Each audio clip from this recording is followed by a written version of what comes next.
second episode of Let's Talk Hyderabad with me, Ritika. Now, this episode in particular is extremely important to me because I'm hoping to unpack over this conversation about how we can help the animals and stop being cruel towards them in the society that we live. Thank you, Alok, for joining me on the pod. Thank you, Ritika, for inviting me. You're most welcome, Alok.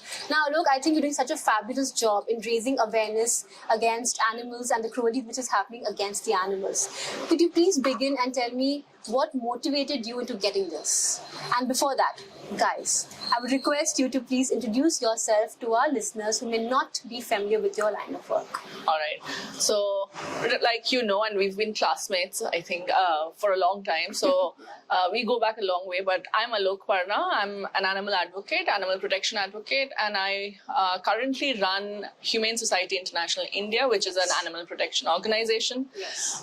But beyond my role in HSI India, which again has its office in Hyderabad. Yes, how fabulous is that? Yeah. Beyond that, I'm vegan. I'm a proud feminist. I really believe in the movement of ending discrimination against caste. I'm a cat lover, I'm a dog lover, and I have a little son right now. So adorable. He's so adorable. Yeah, so that's me basically. And I'm a huge fan of Amitabh Bachchan and Shah Rukh Yes, Khan. you are. That cannot be missed. I mean, Alok cannot be Alok without Amitabh. Dialogues and his dance moment, guys, is something you've really got to watch out for. Now, Alok, I want to take you a little back in time. Sure. You know, tell me something. What motivated you into getting into this field? Was it as a child you always were empathetic towards animals, or this is something that you developed over the years? So I think my first memory is of being wary with dogs, and I used to be petrified of cats. Yeah. But given that my grandfather had rescued street dogs and stuff like that, so we always grew up with dogs, and my paternal grandmother had 13 cats, so I actually grew up with cats. So that's interesting. So that thing about, I want to work for animals or work with animals or open up a sanctuary was always there when I was young. But to take it up as a profession only came later when I saw an animal, a dog lying dead on the street, and my cab was going, and I saw cars just jumping, crushing over it, and nobody stopped to think. And I thought, okay, if I'm waiting for the world to do something, why am I not doing something? Doesn't the world constitute me too? Yeah. And that's when I said that, no, I need to dedicate my entire time to animal welfare. And that's how I've come into this movement. You know, we'll talk about the human behavior and the human pattern just in a bit. Sure. But before that, could you explain to our listeners that why are animals important in our ecosystem of society? And that's a difficult one, yeah. I think the world is not only meant for us, right? We are probably the last species on the planet to have arrived. Correct. But animals were there before us, and they exist for their own reasons. We think we've now come to this place where we judge them on their utility, what is more useful to us, so we will grow them. This we don't have. The dairy industry, the dairy industry, the poultry, so much, and wildlife we don't care about. If there's conflict, we'll eliminate wildlife. So that's what we've come to. But without animals, this planet won't survive. Exactly. Just like we have our role in this planet, on this planet, animals have their role on this planet. Yeah. You know, I think humans tend to forget that the most important thing which you just mentioned.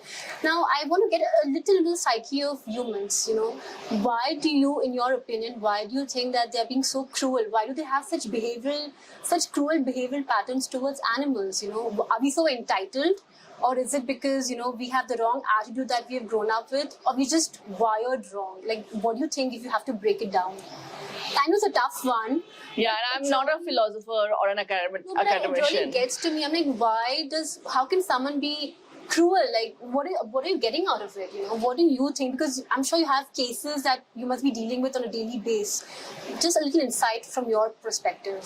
So when a human is intentionally cruel towards an animal, towards an individual animal, it is actually indicative of something wrong with their mental health. Yes. So research shows that animals are usually the first victim of psychopaths or sociopaths. Really? Most rapists and serial killers, Yeah. their first victim has usually been an animal before going on to a child and then adults. That's terrifying. That's terrifying. And that's why, for example, FBI, the Federal Bureau of Investigation in US, they actually, from 2016, they've been tracking criminal records of animal abusers so that they can then start identifying or preventing crimes against humans. But a major part of our insensitivity as human beings is that we shift the blame and shift the problem to somebody else. Yeah. So individual cruelty is one thing, but institutional cruelty, what the industry is doing for us, is completely another thing. Of course. And there, for example, you mentioned dairy. Yeah. We are only figuring out, okay, this is the final product of milk or paneer, and that's what we're taking home. We are no party to the cruelty. Yes. And we try to absolve ourselves of that. But the fact that we are paying for this, we are not asking the industry or the government to be more accountable for animal welfare is a problem. Because we want to steer clear of any guilt. Of course. Similarly for poultry industry. So I think the fact that many things are hidden behind closed doors or closed walls, and we are able to just, get involved where we have the benefit of it and nothing else. And then that's move away from it. That's why we have experts like you to unpack this. Tell me a little about what can we do as humans, to be at least civil towards animals, because I see I saw this case about, in MP where there was a dog strangled against the gate, and two people, and the only punishment that they went through was pay 50 rupees. Like 50 rupees is nothing, guys. I mean, I was so angry when I saw that. What can we do as humans to, stop all this? I think that's a very important thing. Like, what can individuals do to make a change, right? Yes. So it's funny you mentioned the 50 rupees because we as HSI India, since 2016, have been trying to get the government to amend the Prevention of Cruelty to Animals Act, under which the penalty is rupees 50. Maximum penalty is rupees 50. Minimum is 10. What? That's such a joke. I mean, it's a joke, guys. I mean, I'm so angry about it, but okay, so the penalty has never been revised since 1960. In 1960, it probably meant something. Right now, it doesn't. Yeah. Now, the government, since then, has amended these legislation, but it has not come to the parliament. It has not been billed. It has not been tabled, for at least 2 years now. Stakeholder comments have been done. Cabinet has passed it, but it's still not being tabled because it's not on the priority. And that's because sad. Animals are not a priority. It's sad. I mean, I don't know what can we do to change this attitude in humans. I think that's one thing. That what can we as individuals? What do we carry? We are voters of these elected representatives who go and represent us.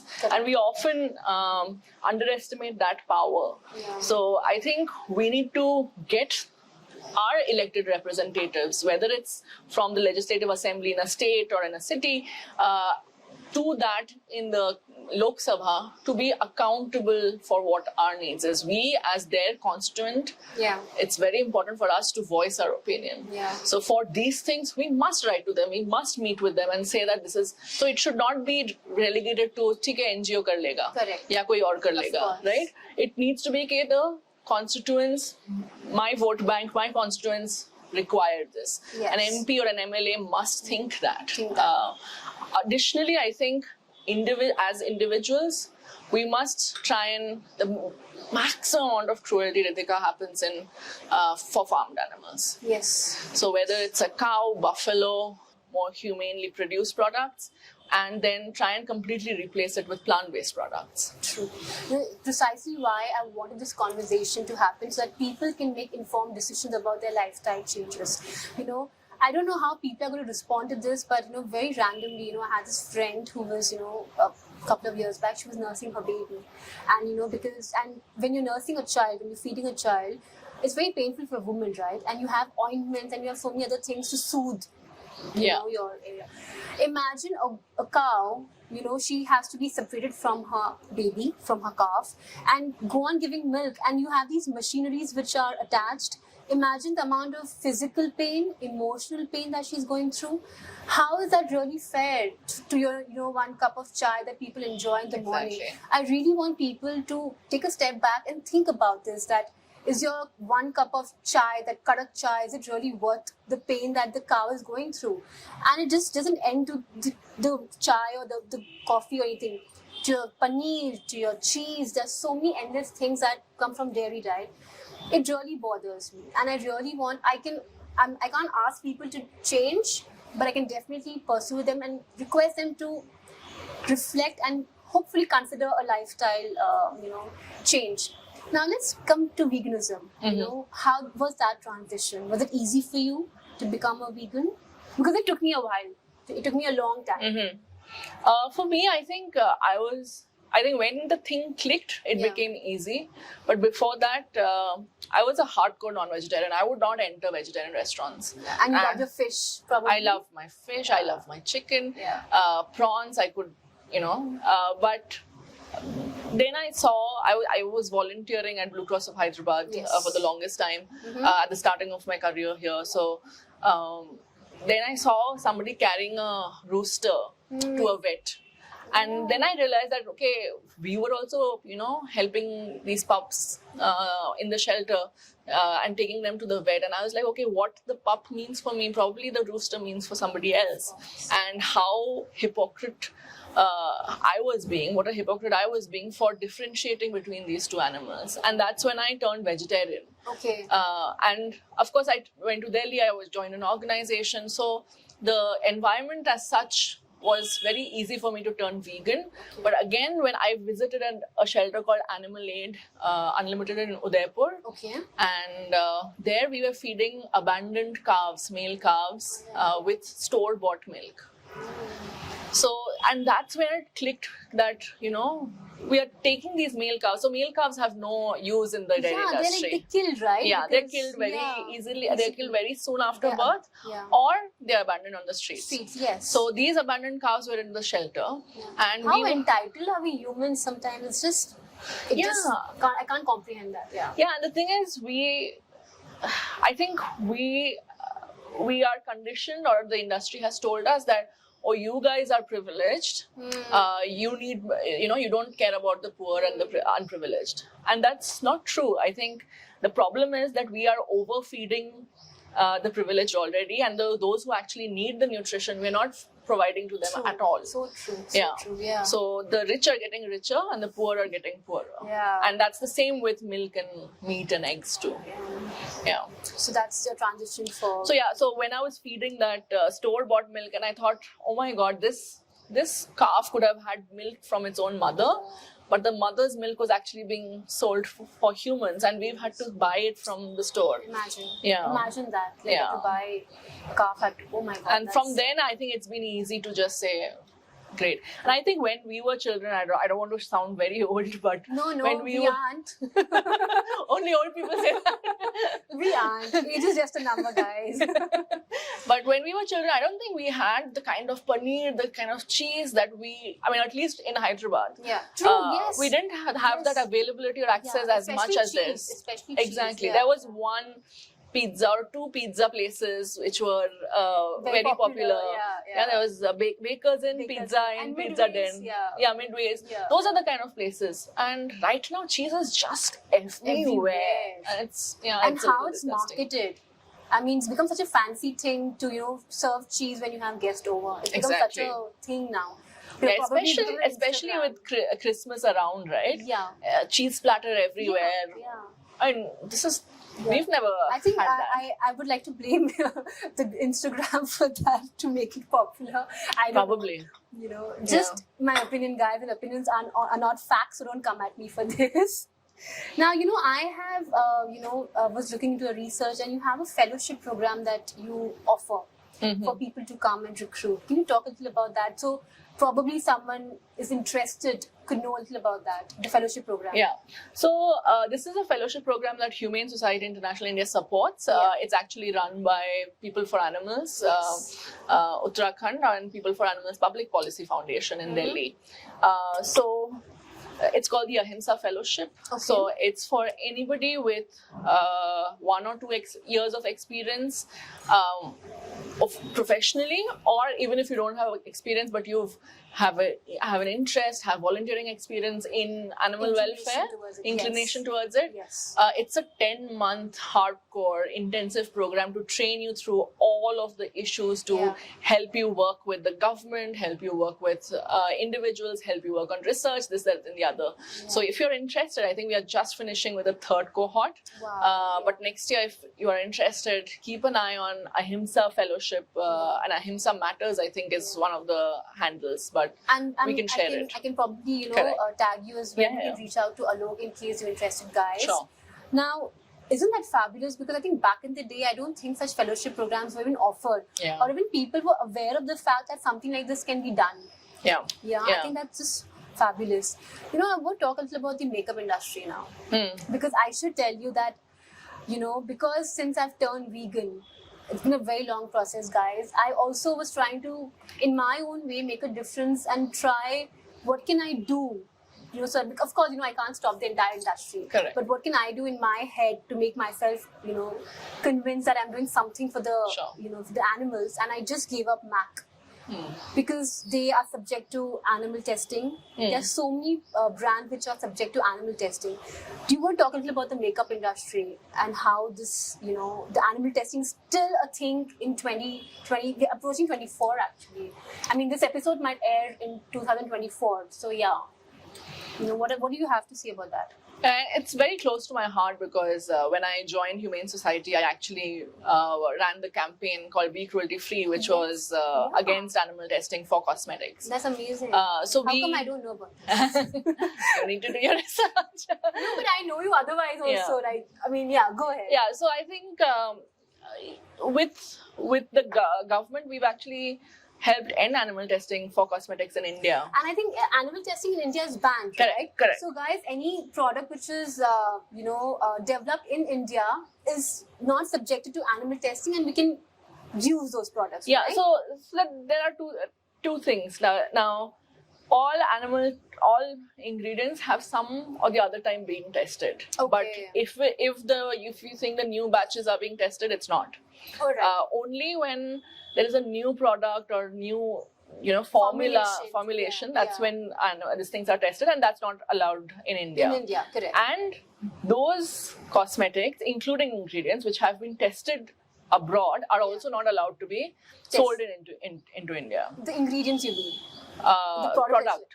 No, but there are a lot of products which are sold which are subjected to animal testing. So they may have been subjected in the past, Okay. but that product or that batch itself will not have been subjected. Oh, right. Yeah, so people actually have to give a declaration before importing into India to say this batch has not been tested on animals.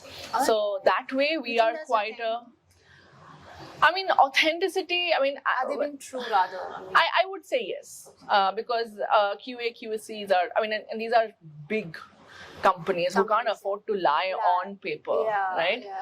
So that's one thing. But yes, like MAC and others, they test for specific countries, like China and the others. But China also, I won't say, because I'm not too sure on their policy, but if you want to sell it in the airport, in Beijing's airport or any Chinese airport, you don't really have to test them. So that was the whole thing about one of the cruelty-free products, which was very well known. I will not name it, but that is apparently, people started boycotting that, but then they clarified saying, hey, we didn't even have to test, we are just selling it. For legal reason, you don't want to name the... Yeah. Because I'm going to name a few brands that people can look up to. Can I ask you, before I do that, what products do you use? Because I'm very particular Now I'm so mindful about the product I'm using, and I'm making sure that they are not animal tested, and that's why I'm even buying them. So, do you have some like? So my lipstick and kajal, that's all I use usually for my makeup. Yeah. That's from Disguise, which is vegan, which is cruelty free, not tested on That's a brand animals. to look up to. Yeah. But I think Color Bomb is one such. Hero is one such. And if you want to go very, high-end and bougie, I think Huda Beauty, Rare, and Fenty are some of the brands. They claim to not test, on animals. So these are the brands that you can look.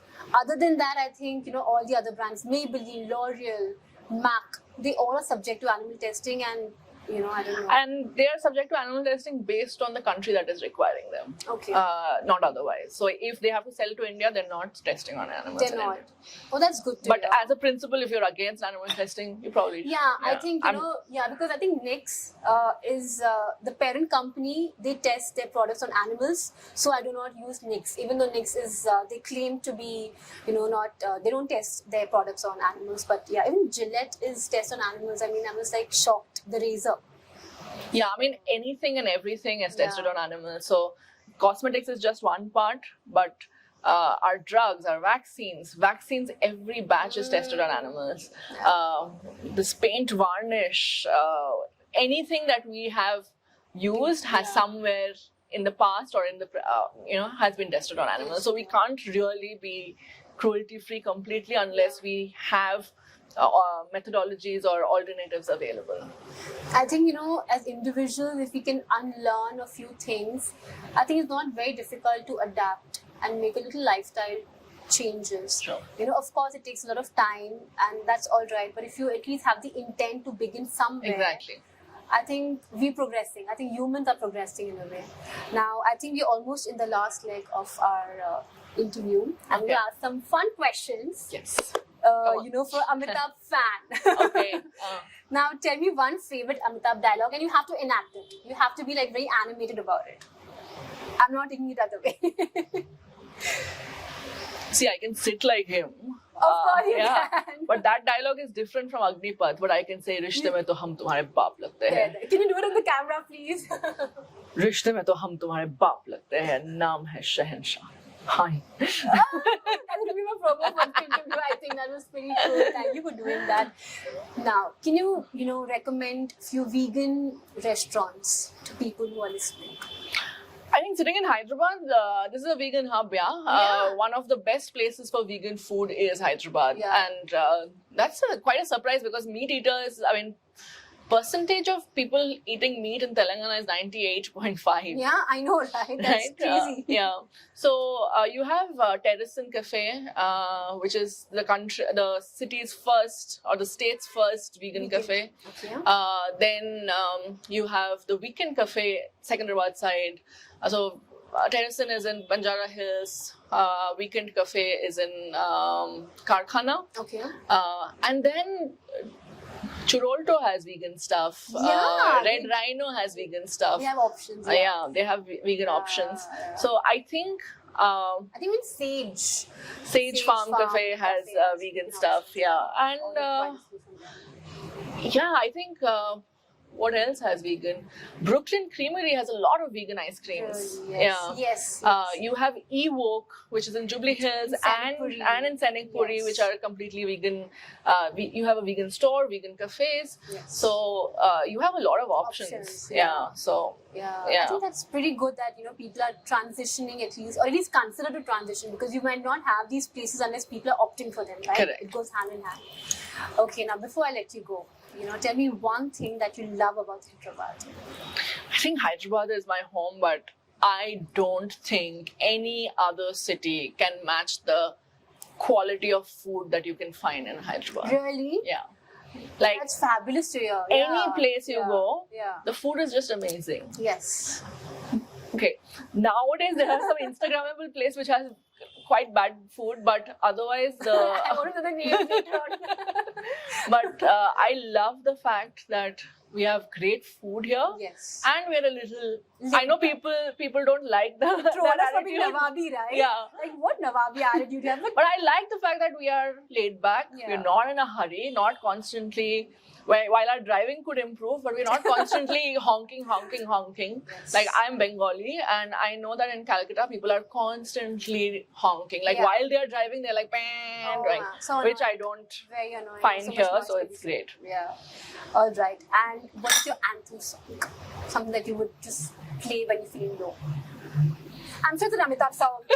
I mean, that goes without saying, guys. But yeah. So there are two songs actually. I think when I was 4 years or 5 years old, and I'm giving my age away, but I think Hum released, and We're not from the same batch, guys.